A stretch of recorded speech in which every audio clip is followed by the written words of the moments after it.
Well, hey everyone, happy Thursday. Welcome to So What, the Marketing Analytics and Insights live show. I'm joined by Chris and John. Howdy, fellas. Hello.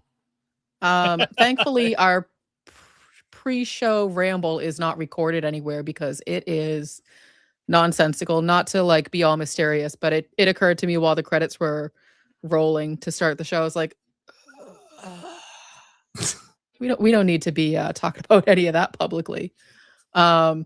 So what we are going to talk about publicly today is how to manage AI usage limits. So a lot of people a few weeks ago jumped ship from ChatGPT, Gemini to move over to Claude, especially Claude Desktop, which includes chat and co-work and code. Doesn't have to be desktop. You can use code and chat on the web app as well. But what happens is that people are running into usage limits. Now, I think it was this week started, Claude was tightening some of the peak usage windows from 8 to 2 p.m. for whatever time zone you're in. So that's going to look a little bit different for everybody.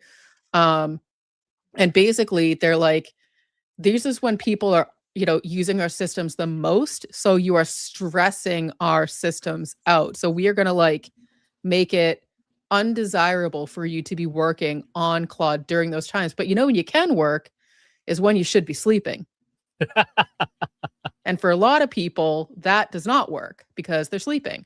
So what we wanted to talk about today is how to manage your AI usage limits, but also what are some alternatives if you're running into these usage limits and you just really want to get a good night's sleep and not actually be working on your AI vibe coding?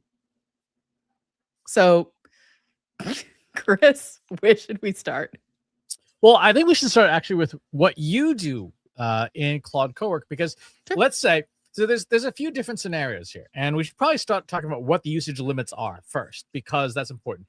There's two fundamental different ways to use AI these days. There is the all you can eat with a big asterisk for a fixed fee a month. So there's fixed fee usage, pay $20 a month, $200 a month, whatever. That's one version. And that's what pretty much everyone is used to. If you're using Gemini in the web, you're using ChatGPT, you've been on the $20 a month plan or whatever. The second is called API usage, where you're using the APIs directly in tools like Visual Studio Code, for example. And you pay per token that you use. A token is 3/4 of a word, essentially. So the more code you write, the more you pay. To give you a sense of the disparity between these two and why usage limits are such a big deal, if you were to use a tool like Claude Code on the API plan, and you paid the maximum amount of money for Claude Code, the $200 a month Claude Max 20 plan, which is what we pay for, and you ran the exact same amount of usage, full tilt, for a month on the API, you would spend close to $3,000 in API usage for the same $200. So, which is, obviously it's kind of a money loser for Anthropic, but it gets people to use the product, and very few people max it out, 24 hours a day. Their usage limits were specifically 5 a.m. to 11 a.m. Pacific time. That's where the data centers and the headquarters is. So wherever you are on the planet, translate that into your local time zone. For us, it's 8 a.m. to 2 p.m. Eastern time. If you're in Europe, it's 1 p.m. to 8 p.m. European time, et cetera, et cetera. So during those times, you get throttled. You use up your... Anthropic has, and this is common to a lot of providers, they have two different sets of limits. There's what's called a session limit, which is 5-hour windows. I don't know why 5, but 5-hour windows, where during that period of time, you have a limit to the amount of usage you can get out of the system on the fixed plan. And by the way, this is true of Gemini and ChatGPT and stuff like that too. I have run into Gemini limits in the Trust Insights workspace, in 20 minutes sometimes. Well, and apologies for interrupting you, just for context, when a lot of these models first came out, you would see people using like Anthropic's Claude's chat on the web, and it'd be like, your session, you have like exceeded your session for the day, try again in a few hours. Like that was very common for a lot of people to see up front. So that's, just for context, that's what we're referring to is like your session limits, not your overall weekly and monthly usage limits. Right. And that brings me to the second point, which is the weekly limit. You also get a budget of usage for the week. Now, here's the thing about Anthropic. They don't tell you what that unit is. They just tell you you've used 82% of your weekly plan. Yeah, but of what? Like, we don't know if it's by token, by whatever. Other providers will tell you, like, it's the number of requests you make. So a request can be small or big, but we're going to bill you by, we're going to basically give you a certain number of requests. You can't go over that. So that's sort of the context of what usage limits are with AI. It's a cap to prevent you from just melting someone's data center on you. And every provider implements it differently. Some providers don't tell you, some do, and they're different. If it's pay as you go on the API, then there functionally are no limits. The limit is what your credit card can tolerate. Well, and what's interesting, so, I use Claude Desktop, specifically Cowork, a lot, but it doesn't tell me, hey, you're almost at your limit, or hey, you've exceeded your limit. It's just like, you went over your limit, so here's the extra money we're going to charge you now. And it's like, there's nothing you can do about it. And so I've gotten more diligent about checking the limits a couple of times a day. So like right now, for example, my current session is at 44%, and it resets in about 3 hours. And then the weekly limit, which resets in about 19 hours, is at 73%. And that's for me and you and John and Kelsey. Exactly.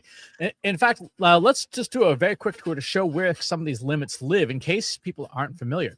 So if you're in Claude, either in the desktop, the mobile app, or wherever, go to your settings, go to your usage menu, and that's exactly what Katie was talking about. Here's your session limit, which is the 5-hour window, and here's your weekly limit. And Anthropic, to make things even more confusing, also tells you all models and just the Sonnet model, which is a little bit more efficient. There's the extra usage. If that toggle is turned on and you have a credit card attached to your account, then it will spend money on the API. I actually turn that off for our account so that it doesn't do that. We'll just tell us, warning. If you're in Google's AI Studio, you'll see their API usage, and you can see what you're doing there. A provider like Grok, G-R-O-Q, not Elon Musk's shop, tells you your activity and your costs. This is API based, so there's no spending, there's no usage limit, but it will tell you, like, hey, you've spent $2 so far in the last 30 days. And finally, in providers like Minimax, which you can see the same 5-hour limit there. I'm at 4% of my 5-hour limit there, and the weekly limit, I'm at 25%, and that resets in about 3 days. So that's where all the usage limits live. In the desktop, in the consumer versions like Gemini and Workspace and stuff, you get no warnings, and there's no place to check the usage. You just get a come back later. Mm-hmm. Yeah, so you can be in the middle of something like that really, heavy project, you're in a flow, and then all of a sudden, what the heck? And then you totally forget it. And so like, it's very unhelpful. And I think, Chris, one of the things that you said is if you're not hitting your usage limits, like, then what are you doing? I'm paraphrasing. You didn't say that exactly, but that's what I said, you said.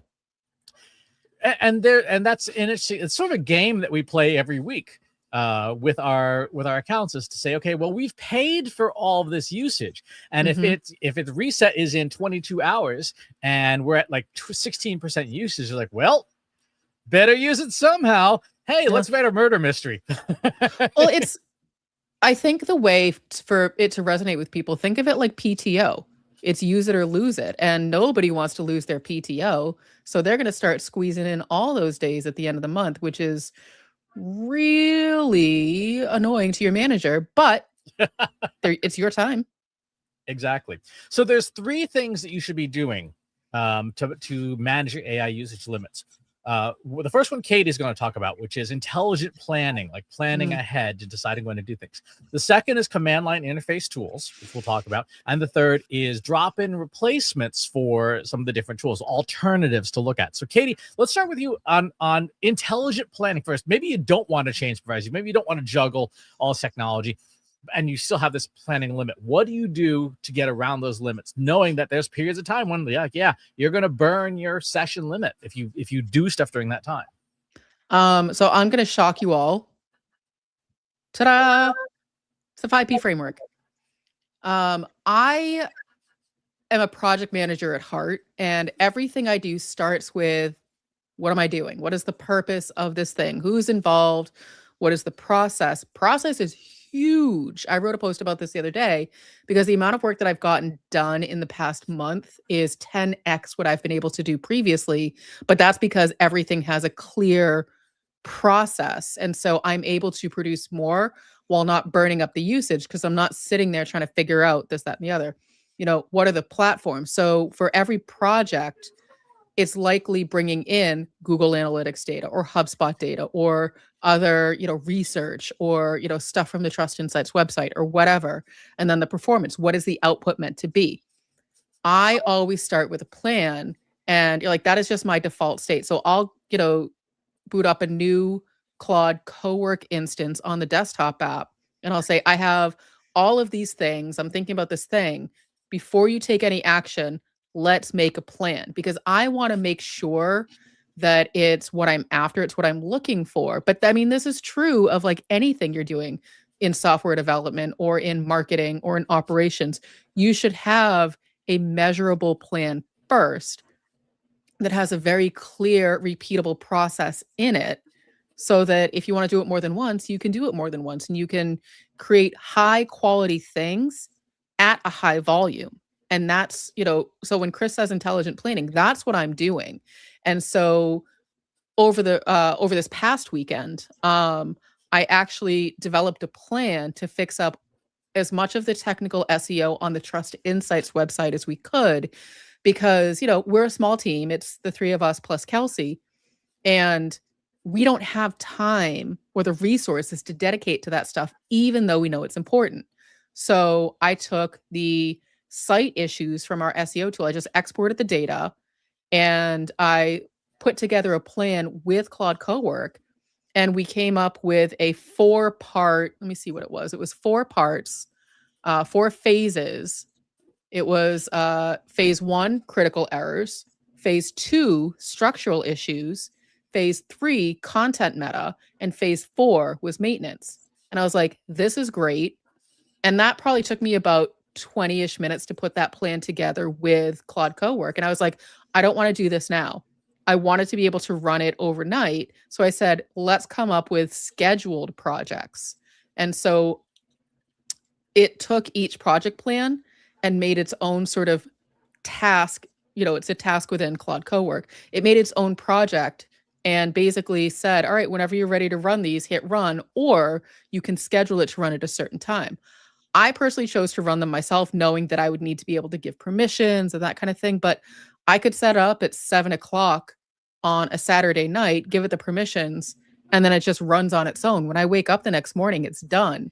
And I haven't really drained any of the usage limits. But because that plan was already built, I didn't have to babysit it. I didn't have to build the plan as I was going. I built the plan and basically handed it off to a capable SEO person and said, go execute it. Let me know what happens. Exactly. And not to be a complete jackass, but this is something that I mentioned in my book, Almost Timeless. It's called Plan Big, Act Small. You use a big model at some point to write a big plan, and then you can hand it off to a different model to implement, and you can save yourself a lot of time and get a lot of things done. I do this a lot with coding, where I'll use a model like Opus 4.6, which is a very smart model, but very expensive in terms of usage limits, off peak hours, write the PRD, write the spec, write the implementation plan, and then I will hand it off to a much smaller model like Minimax M2.7 to actually do the implementation. So if you wanted to stay in one ecosystem, that's how you do it. Follow Katie's structure of make a strong plan, and then hand it off for off hours execution when you're going to hit your limits slower. Right. But the plan has to be there, because otherwise you're just handing off this, vague set of instructions to an autonomous AI system that goodness knows what it's going to do to your system. Yep. We have a question. To be clear, how could I also hand off between Claude and my Gemini workspace account so I can use those tokens and get my knowledge work done? So that's a good question. We'll get to that in just a second. The second thing that you'll want to do is install command line applications. So command line applications, when you're using something like Claude Code, etc., they have what is called MCPs, Model Context Protocol Connectors, which are basically APIs for AI, but they are very token intensive. They use a lot of tokens, which means that you hit your usage limits faster. If you install command line applications, which run locally on your computer and that are not AI, that can access the systems you want, a tool like Claude Code or Claude Coworker can say, I will pick up and just use the command line tool. It runs the tool. The tool does all the work communicating data back and forth, and then hands the finished work product back to Claude Coworker, Claude Code. And thus you save a tremendous number of tokens, something like 10x, because the command line tool did the job and not the AI. So a couple of examples. Google Workspace has the Google Workspace CLI. This is a tool that you can install, one command line tool that can access all of Google Workspace, Gmail, your calendar, your Google Sheets, your Google Docs. The other day, Katie and I were working on a business proposal, and it looked like crap. And so I said, you know what? I'm not going to sit here and make Cowork click on things. That's a waste of tokens. Instead, I said, Claude Code, use this command line tool, compare, here's a good version of the document that with proper formatting, here's the hot mess I'm handing you, make the hot mess look like the good version. And it said, okay, I'll download this, I'll use this tool to download the schemas for both, compare them and say, oh, yeah, this one is the hot mess because of these reasons. I can fix that and use the command line tool to upload a new version. So this is literally 10x less usage because this tool, these command line tools don't touch AI. But I have a question though, or maybe more of an observation. I feel like with this and with, anything else that you're giving AI access to, like this to me, I look at this, I'm like, ooh, you really should know what you're doing if you're giving this command line access to all of your Google Workspace. Like, you don't want to just do that all, willy-nilly. no, and when you do the setup the first time through, it gives you options like, do you want this to be read only? If you're just getting started, say yes. John's like, take all of my data, just go do it, whatever. Yeah, where'd my inbox go? I don't have any things I have to answer. Hooray.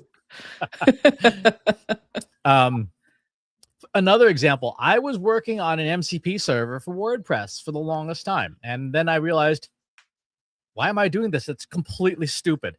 WordPress has its own command line tool. You install this locally and tell your AI agent, hey, WP CLI is installed and it's logged into my blog. Just go edit my blog this way instead. And it will say, got it. I'll pick up the tool. I'll go and edit things. And you don't have to have Cowork, clicking on buttons on a page anymore. It can now programmatically access the entire site. Super handy, saves token usage, right? So any opportunity you can to reduce token usage is better. To the question about how do you hand off between different systems, if you're using a tool like Anti-Gravity and Cowork, you should always be writing to a folder on your computer that you have given permission for these tools to work in. And so if you plan well, like Katie was saying, and you have a good solid layout, a document layout, you can say, hey, Claude, write this new plan to my docs folder, my plans folder, and then flip over to Anti-Gravity and say, hey, read my plans folder and execute this plan. And your disk drive effectively is the intermediary ground that these tools can pick up and hand off work to each other. It's kind of like, it's the digital equivalent of passing notes in class from when we were kids, right? You just have a place where the notes live in some kind of sensible order that there's a common structure. I'll give you an example. So anytime I'm starting a new project, in fact, let me create a new folder on my desktop here, and we'll just call it live stream new. No, but I start with a completely blank folder, and then we just create folders in here. So we're going to make these. This is my structure. Now, this is not everybody. This is, you should do this for what works best for you. I have a data folder, which has where I put structured data. I have a documents folder, which is where I put things like requirements documents. I have an input folder, which is where I put unstructured data. I have a logs folder where the tools can write their logs. I have an output folder, which is where stuff comes out. I have a source folder, which is where code belongs. I have a temp folder, which is where like a playground. I have a tests folder. So when I'm writing software, it has a place to put its tests. I also have pre-baked rules files for all of my major applications. So I have our ideal customer profiles, and this just gets copied in automatically with one command for every new project. So anytime that I want to talk to co-CEO Katie, she's in the characters file. I can just bring her up. I have checklists for best practices. So this is an example for presentations. These are the rules that an AI agent will use to create a good presentation. Say, this is what you should not do. Writing song lyrics. I have an orientation document that tells AI, here's where things belong. Don't put things where they don't belong. And of course, and then for each of the languages, I have stuff like a guide document. So this is my one for Python that says, here's your 12 first core principles. Like, never reinvent the wheel.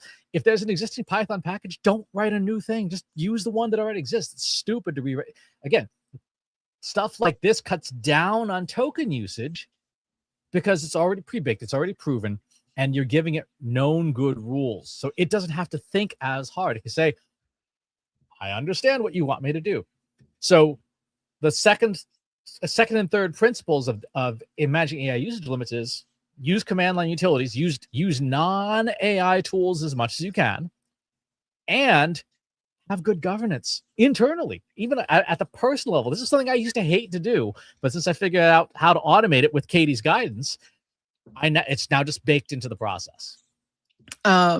If I may, I can show my version because I have mine is not structured like yours, and I actually make Claude build the folder for me. I don't build the folder anymore. I'm like, you do it, because what I have on my desktop is this one master. It's up here. Everything else is messy, but it's called Claude Cowork Organized Files.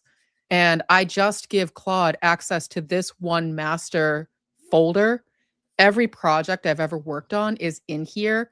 I'm like, because I don't have client work in here. So everything I do is related to the company. So it makes sense for me to have everything grouped together. Whereas if I had different clients, I would set it up different in this. But because everything relates back to the company, I have all of my reference and instructions, similar to what Chris was talking about. The things, I have similar things to what Chris has in the Claude folder, where you have your outputs, your start here, your quick starts, your AI agents, so on and so forth. Like, there's a lot of stuff in here, but every time I start a new project, the first thing I say to Claude is, you're going to create a new folder structure following what you have access to, and name it, this, whatever it is we're working on. So like, I make it do it now because I've already done it so many times and there's so much reference material already. I'm like, make that part of your plan. You do it. Claude cleaned up my desktop for me too. It organized those files, which was the greatest hack ever. I don't know if it's a hack or it's really just a great idea, but I was like, can you do that? And it's like, I absolutely can. So stay tuned. It's going to organize Google Drive next. And it's funny you mention that, because I have a very similar piece of code in a shell script to organize my folders. Again, because what I want to do is, oops, I forgot to show my thing. What I want to do is not use AI for this, right? Because it consumes tokens. So I guess if we're talking about reducing usage limits, we want to use AI as little as possible, which sounds so counterintuitive, but it's how you do it. So number one, plan ahead. Number two, use command line tools. Number three, have great governance locally for yourself as well as for your team to have pre-baked stuff so that you're not having AI reinvent the wheel all the time and constantly chew up tokens. And number four is have the ability to switch providers and models. In AI, there's two concepts that are really important to understand. One is the harness and one is the model. The model is the engine, the harness is the rest of the car. Claude Code, Claude Cowork, etc., is the harness. And then Opus or Sonnet or Haiku or whatever are the models, the engines. It turns out you could swap the engine pretty easily.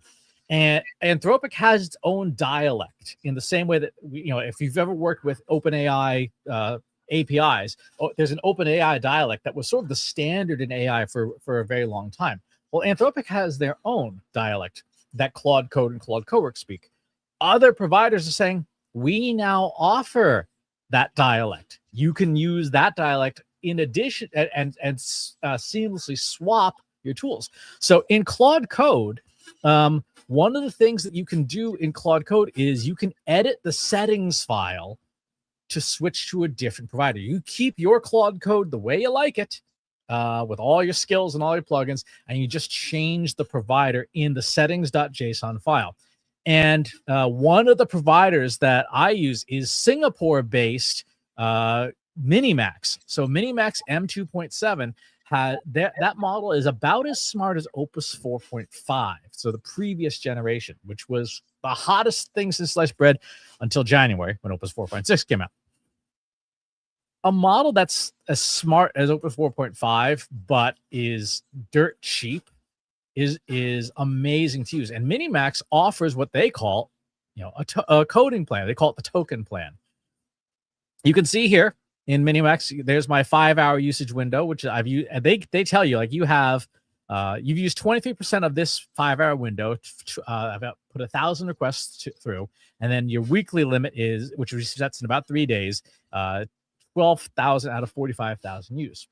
So in Minimax's documentation, they explain, let's see, Minimax token plan. And so while he's pulling that up, one of the first questions we got was, would love to hear how I can find a robust replacement for Claude Cowork when I run out of usage. So I personally have not tried Minimax. That's next on my list of things to install and play with. But Chris, you're what I would probably call a power user at this point. Yes, that's right. And so Minimax gives you instructions. Here's how you modify Claude Code to use the Minimax model. And it says, do these things.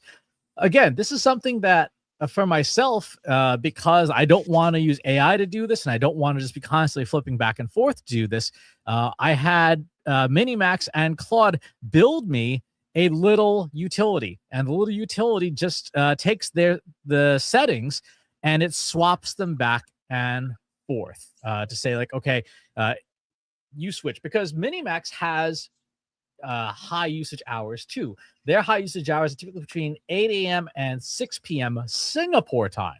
They're a 12-hour offset from us. So right now it's 1 a.m. there. This is the off-peak time. So their high usage time is we're at sleep time. And so during the day, what I do is during the workday, I'm on Minimax, and at night I flip back to Claude because it's after hours after that window. So I can flip back and forth. Now, you can't do this with Claude Cowork. The Claude desktop app does not have that. However, there is an absolutely outstanding tool called OpenWork. OpenWork is from OpenWork Labs. It is free. It is open source. And it is highly capable. I would say it is a near peer to Claude Cowork. Remember what we said earlier. If you have a desktop folder that you say, this is the folder I want you to work in, you can flip between Anti-Gravity and Codex and Claude Code and Cowork and now OpenWork. In the settings file, in the settings for here, there's Connect Your Provider. And there are 133 different providers that you can choose from, different companies, different coding plans and stuff like that. So if you want to use, Claude Pro and Max, you can use it there. You can see, mini coding plan or token plan, coding plan, and so on and so forth. You put in your providers. This also works, by the way, with local AI. So if you've got a beefy enough computer or your own little server, you can run like LM Studio or Cobalt CPP or Olama with a model like Quinn 3.5, and then you connect it to this, and then there's no payment because it runs. Now, it's not as smart as the big foundation models, but for simple stuff, it's smart enough. And then in this tool, you do exactly what you do previously. Start a new local workspace. You choose your folder. You find out the folder that you want to work in, like your live stream folder. Create your workspace. And then you have four agents to work with. There's sort of the default, just general doing stuff. There's the planning agent, which is a coding planning agent. There's a building agent, which is a coding implementation agent. And then there's the open work agent, which is their browser use agent. So if you wanted to have it take control of your browser and do stuff, that's the agent to use. And down the lower menu here, of course, if you've connected different providers, you can swap providers as you want inside open work. So I'm going to pause you for a second, Chris, because you just covered a lot of information. So first and foremost, we have covered on previous live streams how to set up a local model. We've also talked about how setting up Claude desktop in general. So you can go to trustinsights.ai/YouTube, go to the So What playlist. You can find all of those episodes there. So we've talked about a lot so far. I just want to do a quick recap because this has been a lot of information. And this episode, if you're watching, you can replay on our YouTube channel as well and get all the information, the transcripts, everything. So first and foremost, everything I'm hearing says that's cool. But if you don't have a solid plan, if you don't have governance, if you don't have a clear process as to how this thing is done, then you're just switching contexts all over the place. And it's going to be a bigger mess than just trying to use one model. So that's number one. For Claude, it sounds like if you're hitting your limits with Claude Code, then min-max, am I saying that right? Min-max or minimax? Minimax is a really good alternative that you can sort of switch back and forth because their peak hours, if you're in the United States, is likely not to align with their peak hours. So you can use that. And then also perhaps schedule projects, to work after hours and run autonomously in Claude during our peak hours. But again, it comes back to having really good planning and making sure you know exactly what to expect and what you're giving permission to. And then for Claude Cowork, if you're running into peak issues, then this open source tool called OpenWork allows you to have a near identical experience that you would in Claude Cowork. So if you're getting really good, really adept at Claude Cowork, then OpenWork is a really nice alternative if you're hitting your usage limits, if you have really good planning and governance. John Wall, did you get all that? There is going to be a quiz. I'm ready. The a question I had though is I do, one of the latest rounds of spam that I get is I get vendors all the time now asking me, hey, do you need help managing your tokens? And we can do this. That just seems like it makes the problem a lot more complicated and you're going to have to give people access to everything. I've just completely been ignoring those. Is there any validity to any of that stuff? No, get out of here. Someone said, thank you for always helping us. What is that YouTube channel again? Happy to provide it. Go to trustinsights.ai/YouTube, go to the So What playlist, and you will find all of our back episodes of the live stream, including this one once it's completed. And then the other question, Chris, that we got was, does OpenWork have the same VM concept as Cowork? I'm trying to remember if OpenWork does. I believe it uses its own container, but it's not a full VM. If I recall correctly, it's essentially, I want to say it's essentially either a Mac container or a Docker container is what it uses internally to partition itself so that it doesn't just blow up your system. Yes, go ahead, Katie. Well, I'm hoping also maybe you can back up a little bit and explain to those of us who don't know, what do we mean when we say VM concept? Like we mean virtual machine? What do we mean? Virtual machine. So Claude Cowork. So here's the big difference between Claude Code and Claude Cowork. Claude Code operates in your system itself, which means that it can do things like delete things you don't want it to. Claude Cowork creates a little Linux virtual machine that it operates in that is self-contained and actually creates it and destroys it, on demand. And what that does is it prevents less technical users from accidentally doing things like deleting their hard drives. Through bad prompting. It is its own little environment. OpenWork, there's like 4 or 5 different major open Claude Cowork clones out there. OpenWork uses a container, which basically is sort of its own miniature thing, but it's not a full VM. It's not a full server, so it still can access stuff in your environment. there are trade-offs to doing this.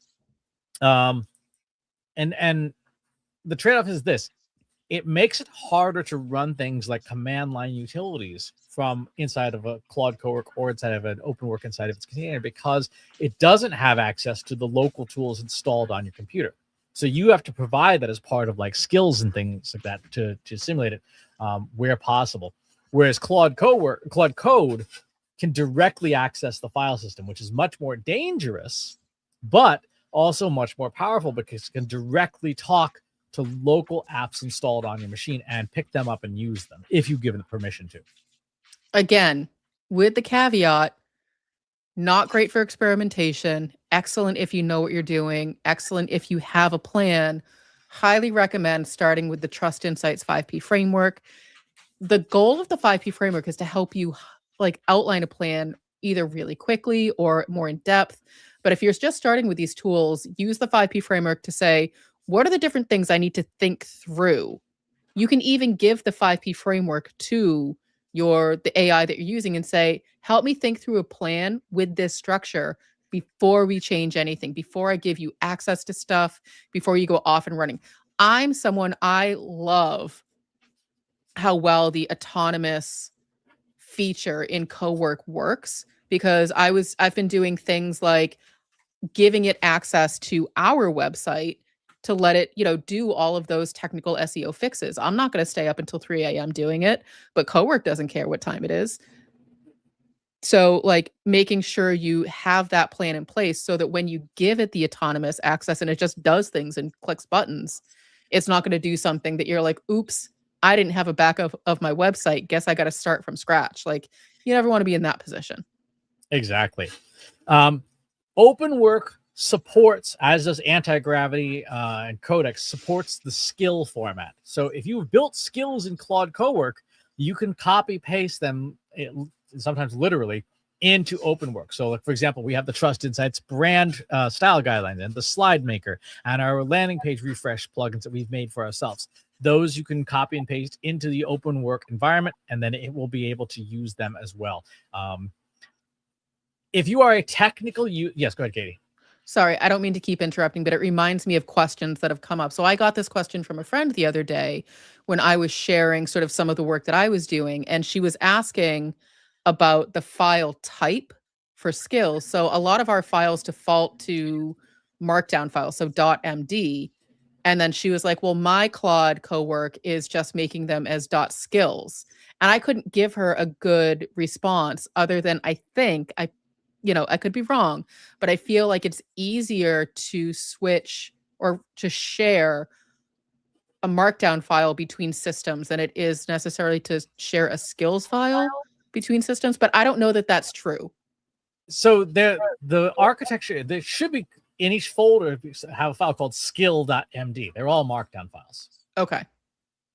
If it's creating a .skill file, that's weird. That's not Anthropic's own standard, which would be kind of strange. So basically the standard for Anthropic, but also across different systems, if you're trying to switch context and system, is make sure that you have markdown files, .md files, because my understanding from you, Chris, is that markdown file is the easiest file type for a large language model to read. Easier than a text file, easier than a PDF. If you can, if you have a bunch of PDFs and you can export them as markdown, then you're going to be able to get the large language models to read them faster and not burn tokens by it trying to convert those files. Yeah, that's correct. Minimax, this is the other reason to look at Minimax. When you look at the pricing, the plus plan that they have there, when you bill it annually at $200 a year, is roughly equivalent to the Claude Max 20 plan. So think about that. For $200 a year, instead of $200 a month, you can get the same amount of usage out of Minimax that you can out of Anthropic's models, because the Anthropic's models are very expensive. So if you wanted to do a hybrid and you only want to pay like for Claude Plus or Pro, not Max, you could do your planning in Claude Pro, then take those plan files, flip to your Minimax subscription, and implement them with Minimax at a much lower cost. And reserve Claude just for the stuff that requires the actual thinking and planning. That's a great way to manage those usage limits, because a lot of pro users found that with the pro plan and cowork, you hit your limit in 16 minutes. I mean, again, it comes back to what the heck are you doing in the first place? So I'm all for a hybrid model. I'm all for saving money. You know this. My first question is, well, what are we doing that we're hitting the limits? Are we using the tools correctly? Or are we just kind of like playing around, or have we just not thought through, what the overall, what the company is using it for to, necessitate bringing more tools into the stack? If we bring more tools into the stack, can we then, put together some sort of an outline to say, if you're doing this, use this tool. If you're doing this, use this tool. Because it really comes back to planning and governance for all of these things. Ta-da! How did I know? So this is generally where things are right now. Doing text, to be perfectly honest, all of the major models are great at it. If you're doing coding, the smartest model is Opus 4.6. The second choice is Sonnet 4.6. And Minimax is the open weights model. That's really good. If you're doing video, Google VO 3.1, still the best. Sora 2. I got to change that because Sora is going away. And then I the did open see weights, that, and I feel like that's a different discussion. that is a different discussion. And then the open weights model, the LTX 2.3 Pro just came out. Images, Nano Banana 2. Top of the list. ChatGPT image 1.5 high. Flux 2 Dev Turbo is the best version of that. For text to speech, 11 Labs is generally considered the best, although there's a lot of competition in that space now. Google second, and Voxtral, which just from Mistral just came out, is open weights. I actually am doing a test of Voxtral right now to render an entire book as an audio book to see how it sounds. Because if it turns out well, that costs no money at all because it can run on a Mac. For music, Suno, the version 5.5 model just came out, top of the charts. Murica version, I've actually need to change that. V9 is out now. There is no open weights model that can generate music credibly. It just isn't. For speech recognition, NVIDIA's Parakeet TDT2 is the best speech recognition model for voice recognition. It is also an open weights model. Second is Cohere Transcribe. There is no reason to pay for a speech recognition model. None. The open weights models are just so good now. And finally, Agentic Coworking, Claude Cowork, best of the breed. Open work is the second choice there. So this is where things are as of today. I volunteer to take this and turn it into an instant insights for our website, because I have a really good process, and the whole thing will likely take me 10 minutes from you giving this to me getting it up and live on the website. Because well, we're going to wait till 2 p.m. because that's when Claude limits relax. My point being, once you have a really solid, repeatable process, you actually, yes, still pay attention to usage limits, but the amount of time you're spending doing things is so quick. And this is true. I mean, this is true of any sort of, thing. It's sort of like the first couple of times you sort of figure it out. But if you build that repeatable process, this is true in software, this is true in life, this is true in what we're talking about with AI. Repeatable process is going to help you win. And I have a really solid, consistent, repeatable process for putting up things like new instant insights, new case studies, new landing pages, anything on the website. So yeah, hand it over. I'll get that up real fast. And it's all going to look consistent. Exactly. So the 4 things you need to do to manage AI usage limits. Number 1, learn how to plan. Plan well and write great plans locally on your computer so that you can hand off plans from one tool to the next. 2, have good governance. Have as much pre-written as possible so that you're making the AI work less. Make sure you have command line tools installed on your system. So again, you're taking away token usage and handing it to things that don't need to be consuming tokens. Number 3 is that internal governance and file structure. And number 4 is have great tools that you can swap in and out. So having the ability to swap the model in Claude Code, be able to swap the environment from Claude Cowork to OpenWork, and so on and so forth. Whatever you've got to work with, be able to swap tools in and out, which is part of your planning. Because if you have a tool like Minimax, you build a great plan with Claude Opus at night when usage limits are more relaxed, and you implement with Minimax during the day. It's sort of like, was it coffee in the morning and martinis at night? It's the exact same idea. I mean, you should probably drink some water in between the two. Maybe. Yeah, but that's how you work around these usage limits. There's, to your point, Katie, if you plan well, even on a budget, you can get a lot done. And I would say, if you are on a budget, like if you were to say to me, oh, you know what, Trust Insights is no longer going to pay for any AI tools, Chris, you're on your own. If you were to say that, the Minimax Plus plan for $200 a year, I would pay for that out of pocket. Like that is valuable enough to me, and it's capable enough at that usage level that I could make do with that. And I think that that's a really important distinction. It's not $200 a month. It's $200 a year. $16 a month. Which is, again, a lot of people are getting their budgets squeezed. So you need to be really thinking about that. So like, why am I using the tools in the first place? Do I need all of these tools? Maybe even start with an audit of like, oh my goodness, what are all the tools I'm paying for? Chris knows, like, once a month when I go through our Amex, I'm like, thought we canceled that. Why am I still seeing that, sir? But it's very easy to sort of get swept up in the, well, I bought this one, and then I bought this one, I forgot about this one. Like, it's very easy to fall into that trap. It happens to all of us. Audit your tools. Make sure you're only paying for the ones that you're using. Make sure you have a clear purpose as to why you're using them in the first place, and then process. Mm-hmm. And speaking of process, this question is, when you ask Claude Cowork to create the off-peak plan, do you explicitly take all the permissions?